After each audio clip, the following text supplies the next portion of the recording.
Hi good evening. So this is SCB 5 star online classes. SC Biradar present ಮಾಡ್ತಾ ಇರೋದು.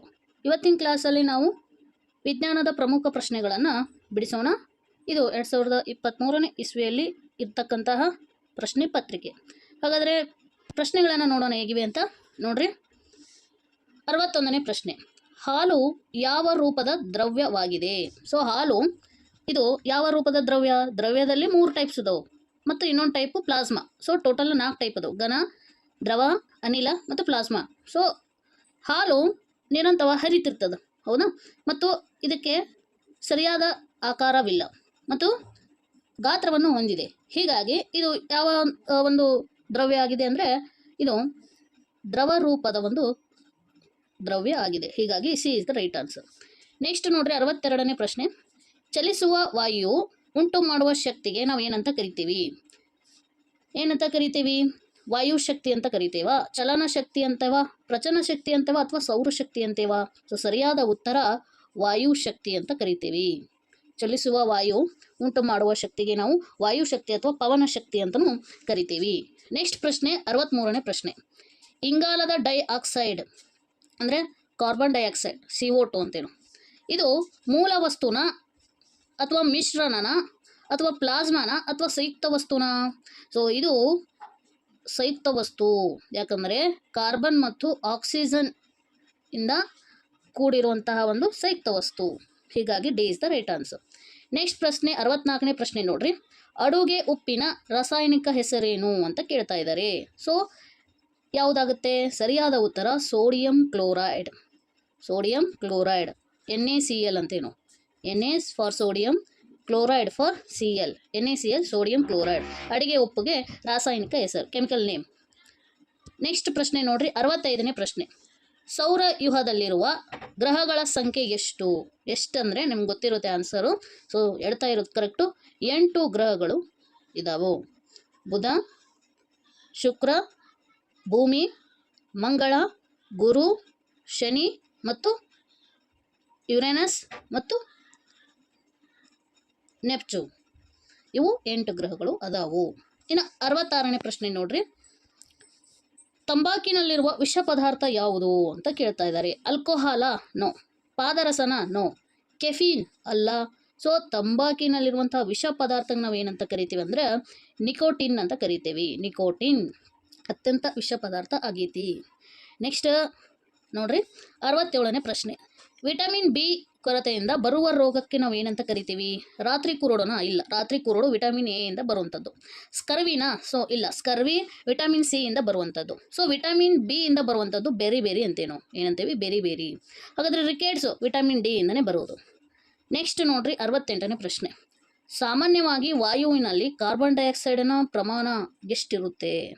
So ಎಷ್ಟಿರುತ್ತೆ ಅಂದರೆ 0.04 ಇರುತ್ತೆ. 0.04% ಇರುತ್ತೆ. ಹಾಗಾಗಿ A is the right answer.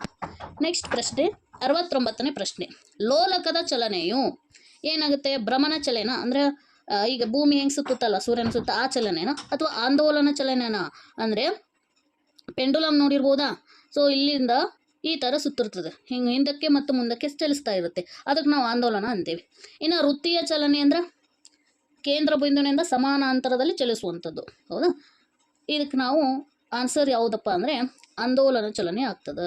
So ಲೋಲಕದ ಚಲನೆ ಆಂದೋಲನ ಚಲನೆಯನ್ನು ಉಂಟು ಮಾಡ್ತದೆ. ನೆಕ್ಸ್ಟ್ ಪ್ರಶ್ನೆ ನೋಡ್ರಿ, 70ನೇ ಪ್ರಶ್ನೆ, ಕಿತ್ತಳೆ ಹಣ್ಣಿನಲ್ಲಿರುವ ಹೆಚ್ಚಾಗಿರುವ ಜೀವಸತ್ವಕ್ಕೆ ಯಾವುದನ್ನು ಕರಿತೀವಿ? ಕಿತ್ತಳೆಯನ್ನು ಹುಳಿ ಹುಳಿ ಆಗಿರ್ತದಲ್ವಾ? ಸೊ ಯಾವುದಾಗಿರ್ತದೆ? ಹುಳಿ ಇರುವಂಥ ಪದಾರ್ಥ ಆಲ್ಮೋಸ್ಟ್ ಆಲ್ ವಿಟಮಿನ್ C ಇಂದ ಕೂಡಿರುತ್ತೆ. ಸೊ ಇನ್ನು 71ನೇ ಪ್ರಶ್ನೆ ನೋಡ್ರಿ, ಸೌರವ್ಯೂಹದಲ್ಲಿ ಅತ್ಯಂತ ಪ್ರಕಾಶಮಾನವಾದಂತಹ ಗ್ರಹ ಯಾವುದಪ್ಪ ಅಂದರೆ ನಾವೇನಂತ ಕರಿತೀವಿ? ಶುಕ್ರ ಗ್ರಹ ಅಂತ ಕರಿತೀವಿ. So B is the right answer. ಇನ್ನು 72ನೇ ಪ್ರಶ್ನೆ, ಆನೆಯ ಸರಾಸರಿ ಜೀವಿತಾವಧಿ. ಸೊ ಆನೆಯ ಸರಾಸರಿ ಜೀವಿತಾವಧಿ ಯಾವುದಿಲ್ಲಿ ಎಷ್ಟಪ್ಪ ಅಂದರೆ 60ರಿಂದ 70 ಇರುತ್ತೆ. ಸೊ ಸರಿಯಾದ ಉತ್ತರ D is the right answer, 70 ವರ್ಷಗಳು. ನೆಕ್ಸ್ಟ್ ನೋಡ್ರಿ, ಇಲ್ಲಿ 73ನೇ ಪ್ರಶ್ನೆ, ತೆಂಗು ಯಾವ ಗುಂಪಿಗೆ ಸೇರಿದೆ? ತೆಂಗು ಅನ್ನೋದು ಏಕವಾರ್ಷಿಕ ಸಸ್ಯನಾ? ಸೊ ತೆಂಗು ಅನ್ನೋದು ಏಕವಾರ್ಷಿಕ ಸಸ್ಯನಾ? ಅಲ್ಲ, ಏಕವಾರ್ಷಿಕ ಸಸ್ಯ ಅಲ್ಲ. ಇನ್ನು ದ್ವೈವಾರ್ಷಿಕ ಸಸ್ಯನಾ? 2 ವರ್ಷದಲ್ಲಿ ಬೆಳೆಯುವಂಥದ್ದದ? ಇಲ್ಲ. ತ್ರೈವಾರ್ಷಿಕ ಸಸ್ಯನಾ? ಅಲ್ಲ, ಇದು ಬಹುವಾರ್ಷಿಕ ಸಸ್ಯ. ಸೊ ಸರಿಯಾದ ಉತ್ತರ ಡಿ ಆಗೈತಿ. ಇನ್ನು 74ನೇ ಪ್ರಶ್ನೆ, ದ್ರವ ರೂಪದ ಲೋಹ ಯಾವುದಕ್ಕೆ? ಹಿತ್ತಾಳೆನ, ಅಲ್ಯೂಮಿನಿಯಂನ, ಪಾದರಸನ ಅಥವಾ ತಾಮ್ರನ? ಸರಿಯಾದ ಉತ್ತರ ಪಾದರಸ, ಮರ್ಕ್ಯೂರಿ ಅಂತ ಕರಿತೀವಿ. ಅಂದರೆ ಇದು ಒಂದು ಕೋಣೆಯ ಒಂದು ಟೆಂಪ್ರೇಚರಲ್ಲಿ ಇರುವಂತಹ ಒಂದು ಏಕೈಕ ಲೋಹ, ವೆರಿ ಸ್ಪೆಷಲ್ ಅಂತ ಹೇಳ್ಬೋದು. ನೆಕ್ಸ್ಟ್ 75ನೇ ಪ್ರಶ್ನೆ, ವಾಯು ಮಾಲಿನ್ಯಕ್ಕೆ ಮುಖ್ಯ ಕಾರಣ ಯಾವುದು? ಕಾರ್ಖಾನೆಗಳು ಬಿಡುವಂಥ ಹೊಗೆಗಳಿಂದ, ಅಥವಾ ಮನೆಗಳಿಂದ ಏನಾದರೂ ವಾಯು ಮಾಲಿನ್ಯನ ಆಗ್ತದ, ಅಥವಾ ಅರಣ್ಯದಿಂದ ಏನಾದರೂ ಆಗ್ತದ, ಅಥವಾ ಕಟ್ಟಡಗಳಿಂದ ಆಗ್ತದ? ಸೊ ಸರಿಯಾದ ಉತ್ತರ ಇಲ್ಲಿ ಕಾರ್ಖಾನೆಗಳು ಬಿಡುವಂತಹ ಹೊಗೆಯಿಂದ ವಾಯು ಮಾಲಿನ್ಯ ಆಗುವಂಥ ಚಾನ್ಸಸ್ ಇರ್ತದೆ. ನೆಕ್ಸ್ಟ್ ನೋಡ್ರಿ 76ನೇ ಪ್ರಶ್ನೆ ನೋಡ್ರಿ, ಈ ಕೆಳಗಿನ ಯಾವ ಕೇಂದ್ರಾಡಳಿತ ಪ್ರದೇಶ ಕೇಂದ್ರ ಸರ್ಕಾರದ ನೇರ ಆಳ್ವಿಕೆಗೆ ಒಳಪಡುವುದಿಲ್ಲ? ಅಂಡಮಾನ್ ನಿಕೋಬಾರ, ಪುದುಚೇರಿನ, ಲಕ್ಷದ್ವೀಪನ, ಚಂಡೀಗಢ? ಸೊ ಸರಿಯಾದ ಉತ್ತರ ಪುದುಚೇರಿ. ಯಾಕಂದರೆ ಅಲ್ಲಿ ಪ್ರತ್ಯೇಕ ವಿಧಾನಸಭೆ ಇದೆ, ಹೀಗಾಗಿ ಸರ್ಕಾರದ ಒಂದು ನೇರ ಆಳ್ವಿಕೆಗೆ ಅದು ಒಳಪಡಲ್ಲ. ನೆಕ್ಸ್ಟ್ ನೋಡ್ರಿ 77ನೇ ಪ್ರಶ್ನೆ, ಇಂಗ್ಲೆಂಡಿನ ಗ್ರೀನ್ವಿಚ್ ಮೂಲಕ ಹಾದು ಹೋಗಿರುವ ರೇಖಾಂಶವನ್ನು ಡ್ಯಾಶ್ ಎಂದು ಕರೆಯುತ್ತೇವೆ? ಸೊ ಏನಂತ ಕರಿತೇವೆ ಅಂದ್ರೆ ಪ್ರಧಾನ ರೇಖಾಂಶ ಅಂತ ಕರಿತೇವೆ, ಅಥವಾ ಪ್ರೈಮ್ ಮೆರಿಡಿಯನ್ ಅಂತ ಕರಿತೀವಿ. ನೆಕ್ಸ್ಟ್ 78ನೇ ಪ್ರಶ್ನೆ ನೋಡ್ರಿ, ಭೂಮಿಯ ದೈನಂದಿನ ಚಲನೆಯ ಕಾಲ ಎಷ್ಟು? ಅಂದರೆ 24 ಗಂಟೆ. ದೈನಂದಿನ ಚಲನೆ 24 ಗಂಟೆ. ನೆಕ್ಸ್ಟ್ ನೋಡ್ರಿ 79ನೇ ಪ್ರಶ್ನೆ, ರಬ್ಬರ್ ಯಾವ ರೀತಿಯ ಕಸ ಆಗಿದೆ? ಸೊ ರಬ್ಬರು ಇದು ಒಣ ಕಸ ಆಗಿದೆ. So A is the right answer. Next 80ನೇ ಪ್ರಶ್ನೆ ಹಾಗೂ ಈ ಒಂದು ವಿಷಯದ ಕೊನೆಯ ಪ್ರಶ್ನೆ, ಭಾರತವು ವಿಸ್ತೀರ್ಣದಲ್ಲಿ ಭೂ ಪ್ರಪಂಚದ ಡ್ಯಾಶ್ ಸ್ಥಾನದಲ್ಲಿದೆ? ಎಷ್ಟನೇ ಸ್ಥಾನದಲ್ಲಿದೆ ಅಂದರೆ 7ನೇ ಸ್ಥಾನದಲ್ಲಿದೆ. ಸೊ ವಿಸ್ತೀರ್ಣದಲ್ಲಿ 7th ಪ್ಲೇಸನ್ನು ಪಡೆದಿದೆ. ಸೊ ಇಲ್ಲಿ ತನಕ ನಾವು 20 ಪ್ರಮುಖ ಪ್ರಶ್ನೆಗಳನ್ನು ಚರ್ಚೆ ಮಾಡಿದ್ದೀವಿ.